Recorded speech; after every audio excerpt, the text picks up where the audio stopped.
इसलिए चुपचाप से मुझे फॉलो करके चलिए, जितना जितना मैं बोलता हूँ रोज़ इतना पढ़ते चलिए, ठीक है ना। So next property of charge is quantized. तो क्वांटाइज्ड का मतलब थोड़ा सा आपको समझना डिफ़िकल्ट होगा, ठीक है, बट मैं आपको बहुत ही अच्छे तरीके से इसको समझा सकता हूँ।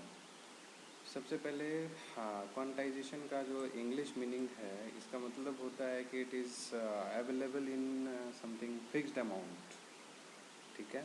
अब उसमें भी क्या होता है, जैसे आपको इसको रफ़ लैंग्वेज में अगर आप ऐसे समझें कि अगर सपोज़ आपको पूछे कि आपकी क्लास में कितने बच्चे हैं, तो आप क्या बोलते हैं, तो कि 38 स्टूडेंट्स हैं, ओके।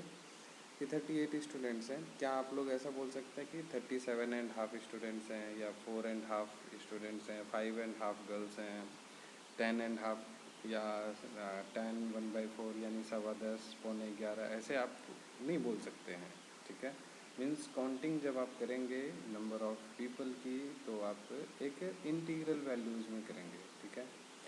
तो उसी तरह से चार्ज क्वांटाइज्ड का मतलब ये होता है कि कभी भी अगर किसी भी बॉडी पे अगर चार्ज है, तो वो हमेशा इंटीग्रल मल्टीपल ऑफ 1 ई होगा, क्योंकि जो स्मॉलेस्ट किसी भी बॉडी पे जो चार्ज होता है वो स्मॉलेस्ट चार्ज होता है कितना, 1 इलेक्ट्रॉन का, ठीक है।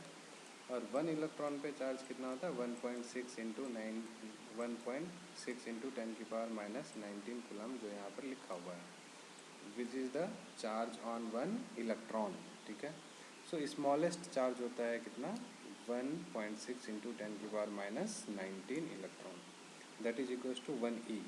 तो जब भी आज से हम लोग किसी भी बॉडी पे चार्ज काउंट करेंगे, तो वो हमेशा या तो 2 ई, 3 ई, 5 ई, 10 ई एंड सो ऑन, इस तरह से जो इंटीग्रल मल्टीपल हो, ठीक है।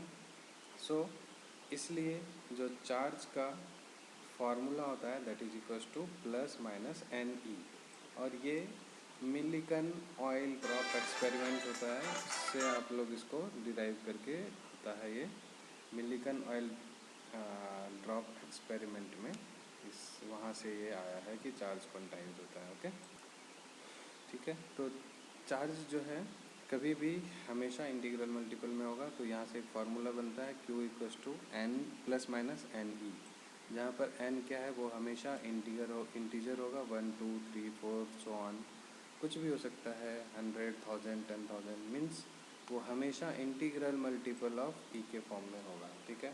आई थिंक बहुत बच्चों को ये समझ नहीं आया होगा, बट इसके ऊपर मैं आपको ग्रुप में मैं क्वेश्चंस सेंड करूँगा, उसके बाद आपको थोड़ा सा ज़्यादा क्लियर हो जाएगा ये, जब मैं उसको नेक्स्ट क्लास में इसको एक्सप्लेन करूँगा, ठीक है।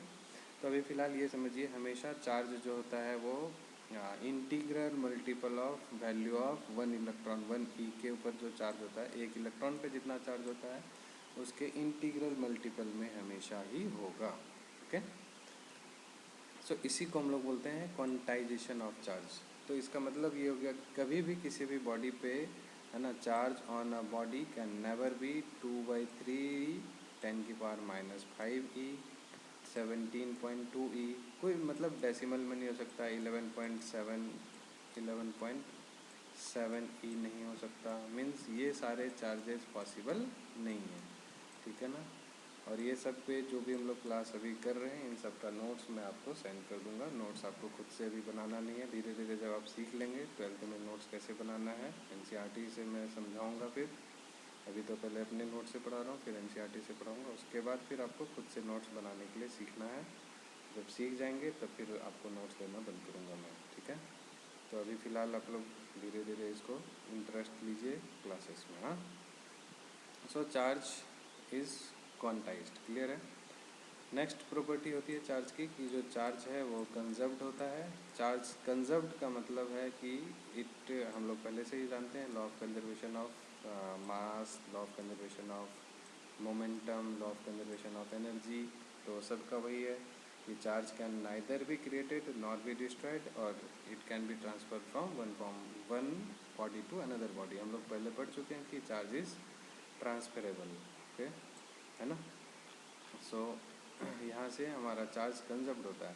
चार्ज कंजर्व्ड का मतलब कैसे समझ सकते हैं आप, कि जैसे सपोज़ मान लीजिए इसको कि एक बॉडी है, ठीक, इसके ऊपर में 2-3 चार्जेज हैं। यहाँ पर मान लीजिए +3 कूलम चार्ज है और दूसरा बॉडी मतलब एक सिस्टम, मतलब ये चार्ज कंजर्व्ड का मतलब ये होता है कि एक सिस्टम का चार्ज। यहाँ पर +3 कूलम है, यहाँ पर प्लस सपोज़ 2 कूलम है और यहाँ पर सपोज़ +10 कूलम चार्ज है। ओके, तो ये इस सिस्टम में 3 चार्जेज हैं, 3 कूलम, 2 कूलम और 10 कूलम। अब दूसरा एक सिस्टम है, इसमें भी हमारे पास मान लीजिए सपोज़ 2 ही चार्ज बॉडी है। अगर इस पे 11 कूलम चार्ज है, ठीक है, तो इस पे कितना चार्ज होगा? कब?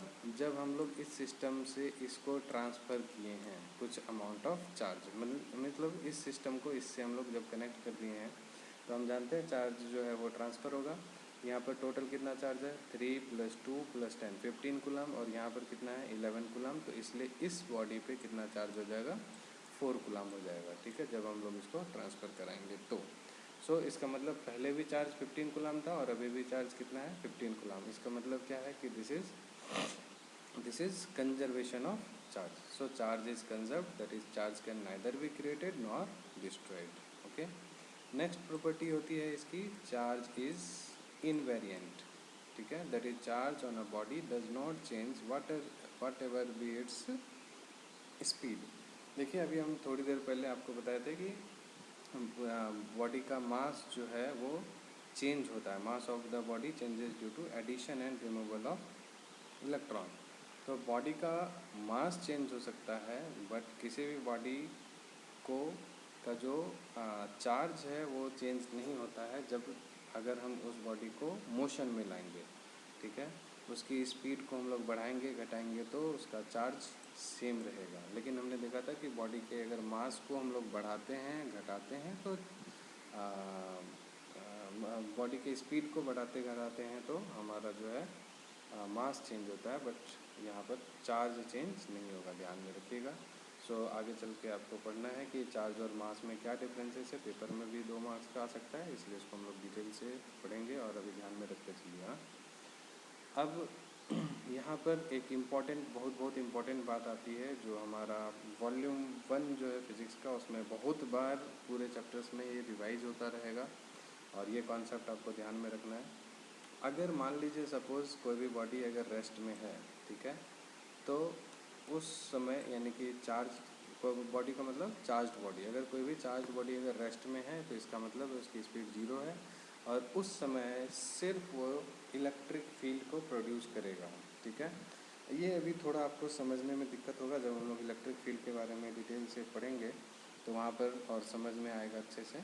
और अगर सपोज़ कोई भी बॉडी, चार्ज्ड बॉडी, अगर वो मोशन में है, मीन्स उसकी स्पीड जो है वो कुछ ना कुछ है, लेकिन कांस्टेंट स्पीड से कोई भी बॉडी अगर मूव कर रहा है तो उसके पास इलेक्ट्रिक फील्ड भी होगा और मैग्नेटिक फील्ड भी होगा। थोड़ा बहुत आप क्लास 10 में पढ़े होंगे इलेक्ट्रोमैग्नेटिक इंडक्शन के बारे में कि एक मैग्नेट था, एक कॉइल था, उसको हम लोग क्या किए, आपस में पास लाए, दोनों के बीच में रिलेटिव मोशन हुआ तो इसकी वजह से वहाँ पर करंट प्रोड्यूस हुआ उसके अंदर में। तो और उस करंट की वजह से फिर आगे चल के हम लोग देखते थे कोई करंट कैरिंग कंडक्टर है तो उसमें मैग्नेटिक फील्ड होता था उसकी वजह से, जिसमें राइट हैंड थंब रूल वगैरह सब पढ़ते थे हम लोग, है ना। तो कोई भी अगर चार्ज्ड बॉडी है, ठीक, वो कॉन्स्टेंटली मूव कर रही है, कांस्टेंट स्पीड से मूव कर रहा है तो उसके पास इलेक्ट्रिक फील्ड और मैग्नेटिक फील्ड, जिसको हम लोग बी से डिनोट करते हैं, मैग्नेटिक फील्ड दोनों ही होता है उसमें, ठीक है, इलेक्ट्रिक और मैग्नेटिक फील्ड दोनों होता है, ठीक है। तीसरा कंडीशन होता है कि अगर कोई भी चार्ज बॉडी है, ठीक, जिसको जो एक्सेलरेटेड है, मीन्स उस एक्सेलरेटेड का मतलब उसकी स्पीड जो है वो कांस्टेंट नहीं है, तो कोई भी अगर कांस्टेंट स्पीड से मूव नहीं कर रहा है, एक्सेलरेटेड मोशन में है, तो वो charge body electric field magnetic field दोनों ही प्रोवाइड करेगा और साथ ही साथ कुछ ना कुछ अमाउंट ऑफ एनर्जी भी वो रेडिएट करता है, ठीक है, समझ गए। तो कुछ ना कुछ अमाउंट ऑफ एनर्जी वो रेडिएट करेगा, ठीक है। इसका मतलब आप यहाँ से क्या देख रहे हैं कि कोई भी अगर चार्ज्ड बॉडी है, ठीक, तो वो